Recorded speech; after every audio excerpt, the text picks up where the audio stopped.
जय श्री कृष्ण गाइस। इस सेशन में हम कवर कर रहे हैं प्लैनेट मंगल का कर्क राशि में होने वाला गोचर। प्लैनेट मंगल 10 मई को 1:44 PM IST पे अपनी नीच राशि कर्क राशि की ओर अग्रसर हो रहे हैं।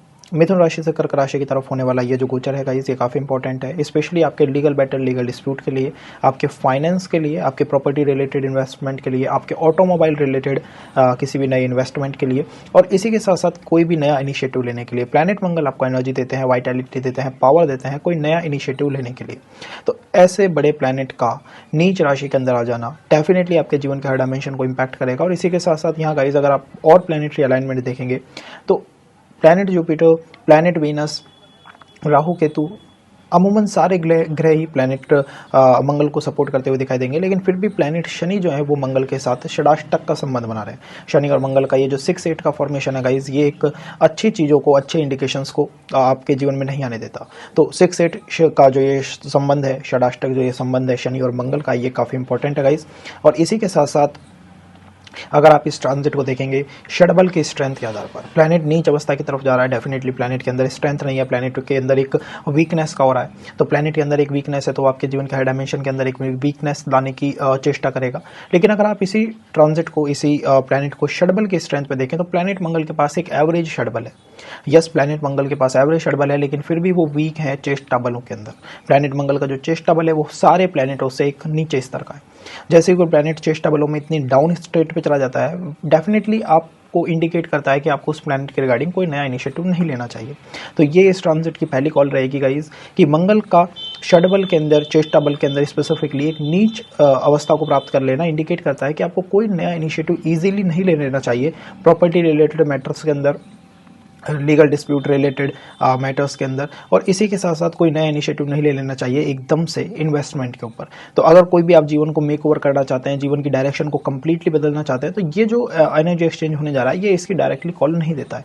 सेकंड पॉइंट है गाइस, शनि और मंगल का षडाष्टक होना। तो पहला पॉइंट तो यही है कि मंगल इतनी अच्छी स्ट्रेंथ के अंदर नहीं है कि आपको एकदम से कोई नया चेंज ले लेना चाहिए। जैसे ही आप इसे सेकंड पॉइंट पे देखेंगे कि चेंज किस चीज़ के रिगार्डिंग, तो वहाँ पे शनि आपको कॉल दे रहे हैं कि शनि और मंगल का षडाष्टक होना, तो शनि डायरेक्टली कंट्रोल करते हैं आपके प्रोफेशन को, आपके व्यापार को, आपके बिजनेस को, आपकी जॉब को, आपके एफर्ट को। इसी के साथ साथ शनि करते हैं कंट्रोल डीले को। तो कोई भी ऐसी चीज़ जिसमें काफ़ी टाइम लग रहा है, अब चाहे वो लीगल बैटल का सॉल्यूशन हो जिसके अंदर काफ़ी टाइम लग रहा है, चाहे वो मैरिज हो जिसके अंदर काफ़ी डिले चल रहा है, चाहे वो जॉब पाना हो जिसके अंदर काफ़ी डिले चल रहा है, तो जिस भी चीज़ के अंदर काफ़ी डिले रहा है आपकी लाइफ के अंदर, वो चीज़ डेफिनेटली आपके डोमेस्टिक फ्रंट को परेशान करती हुई दिखाई देगी। उसके रिगार्डिंग आपको कोई नया इनिशिएटिव ईजिली नहीं ले लेना चाहिए। तो अगर किसी चीज़ के अंदर डिले है, फॉर एग्जाम्पल किसी की मैरिज के अंदर डिले है तो वो शनि से आता है, किसी की जॉब रिगार्डिंग कोई डिले है तो वो भी शनि से आता है, कोई अगर आपको प्रॉपर्टी रिलेटेड कोई डील है तो वो भी शनि से आता है। तो उन मैटर्स के अंदर आपको इजीली कोई नया आपका ये इनिशिएटिव नहीं ले लेना चाहिए, तो वहाँ आपको बहुत सावधान रहना चाहिए। थर्ड पॉइंट रहेगा गाइस, लिब्रा जोडिया का एक्टिवेट हो जाना। प्लैनेट मंगल और प्लैनेट जुपिटर दोनों ही लिब्रा जोडिया को देख रहे हैं। मंगल और जुपिटर फ्रेंडली प्लैनेट्स हैं, लेकिन इन दोनों की एनर्जीज में काफ़ी डिफरेंस है। मंगल जहाँ उच्च के होते हैं, जुपिटर वहीं नीच के होते हैं। तो जैसे ही वो लिब्रा जोडिया को एक साथ देखते हैं तो जुपिटर की जो आइज़ है वो प्रोटेक्टिव आइज़ है, जुपिटर लिब्रा को बचाना चाहते हैं। मंगल की आइज़ जो है वो उसके अंदर कोई नया चेंज लेके आना चाहते हैं एकदम से। जैसे ही मैं कहता हूँ लिब्रा, तो लिब्रा का मतलब है एक जस्टिस, एक न्याय की इच्छा, जिसमें आप एक बैलेंस चाहते हैं अपने जीवन के अंदर, जिसमें आप एक बैलेंस चाहते हैं। तो अगर आप किसी भी रिलेशन के अंदर हैं, अगर आप किसी भी लीगल बैटल के अंदर है जिसमें आप एक बैलेंस चाहते हैं कि जितना ना मेरा कोई नुकसान हो ना सामने वाले का कोई नुकसान हो, तो एक बैलेंस जहां बना रहे, तो वो बैलेंस लाने की जो इच्छा है वो आपके जीवन के डोमेस्टिक फ्रंट को परेशान करती हुई दिखाई देगी। एक दिन ऐसा लगेगा कि रिलेशन सही चल रहे हैं, पार्टनरशिप सही चल रही है, बिजनेस सही चल रहा है, इन्वेस्टमेंट कर देना चाहिए। दूसरे दिन आपको ऐसा लगेगा कि नहीं करना चाहिए। तो ये जो एनर्जीज का फ्लक्चुएशन है ये आता है गुरु और मंगल की एक साथ युति से, एक साथ दृष्टि से। तो ये इस समय आ रहा है लिब्रा जोडिया के अंदर, स्पेशली अगर आपकी लिब्रा मून राशि है या फिर लिब्रा आपका लग्न है आपकी लिब्रा, तो आपको ये ज़्यादा महसूस होगा कि हेडेक्स रहेंगे, आप अपने जीवन में महसूस करेंगे। एक दिन आपको लगता है चेंज ले लेना चाहिए, दूसरे दिन लगता है कि चेंज नहीं लेना चाहिए। तो ये जो एनर्जीज के फ्लक्चुएशन है ये जुपिटर और मंगल के कारण आ रहे हैं। इसलिए अगर आप किसी भी लीगल बैटल में है या कोई भी ऐसा पॉइंट है जिसमें आप बैलेंस चाहते हैं, चाहे वो फैमिली डिवाइडेशन हो, चाहे वो प्रॉपर्टी डिवाइडेशन हो, चाहे वो एक सपोर्ट चाहिए आपको अपनी फैमिली से, चाहे वो आपके सिबलिंग्स और आपका बीच का कनेक्शन हो, जिसमें आपकी इच्छा एक बैलेंस की, कि एक बैलेंस जरूर होना चाहिए। तो वो बैलेंस नहीं मिल पाना भी आपके इमोशंस को एकदम से आउटबस्ट करेगा। तो ये एक मैलेफिक पॉइंट है इस ट्रांजिट का। Guys other than this, planet Mangal का कैंसर ज़ोडिएक के अंदर आना आपकी हेल्थ के लिए बहुत इंपॉर्टेंट है। देखिए प्लैनेट मंगल की जो डिग्रीज है यहाँ पे वो काफ़ी मैटर करती है। प्लैनेट मंगल नीच के होंगे 28 डिग्रीज के ऊपर, तो मतलब लास्ट फेज में वो नीच अवस्था में जाएंगे। उससे पहले प्लैनेट मंगल और शनि की जो डिग्रीज हैं वो काफ़ी सेम हो जाएंगी, अराउंड आप मान के चलिए 27 से 28 मई के आसपास दोनों की डिग्री सेम है, 11-11 डिग्री के दोनों प्लैनेट हो जाएंगे, 12 के आप मान लीजिए।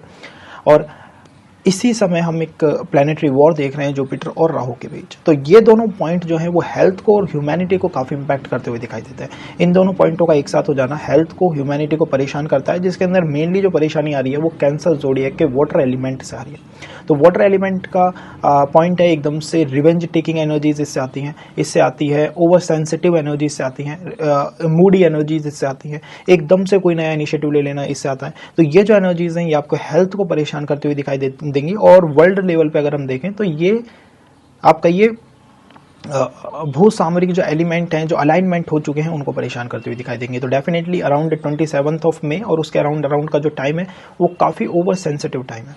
तो वहाँ आपको सेंसिटिव रहना चाहिए। अगर आपके हेल्थ में कोई इशू है और वो भी लॉन्ग टाइम से चला आ रहा कोई इशू है जिसका आपको कोई सॉल्यूशन नहीं मिला हो, तो वहाँ पे मंगल आपको इंडिकेट करेंगे कि अब आपको कहीं ना कहीं सर्जरी या फिर कोई out of the box thinking करनी चाहिए, आउट ऑफ द बॉक्स कोई इनिशिएटिव लेना चाहिए। मंगल का कैंसर ज़ोडिएक के अंदर होना out of the box thinking देता है इंसान को। तो वहाँ आप out of the box thinking आपको कोई हेल्प मिल सकती है। नेचुरोपैथी आपको हेल्प कर सकती है, क्योंकि ये जो ट्रांजिशन है ये मरकरी से काफ़ी ज़्यादा कंट्रोल्ड है, तो नेचुरोपैथी आपको हेल्प कर सकती है। इसी के साथ साथ आप कहें कि योगा मेडिटेशन तो बहुत आवश्यक है, जिससे कि आपका एनर्जी चैनलाइजेशन है जो वो काफ़ी आप प्रॉपर एनर्जी चैनलाइजेशन आपका रहे। एक आपको अलोन एनर्जी भी चाहिए जिससे कि आप काफ़ी ज़्यादा स्वस्थ रह सकें, तो अलोन एनर्जी आपके लिए काफ़ी ज़्यादा आवश्यक है।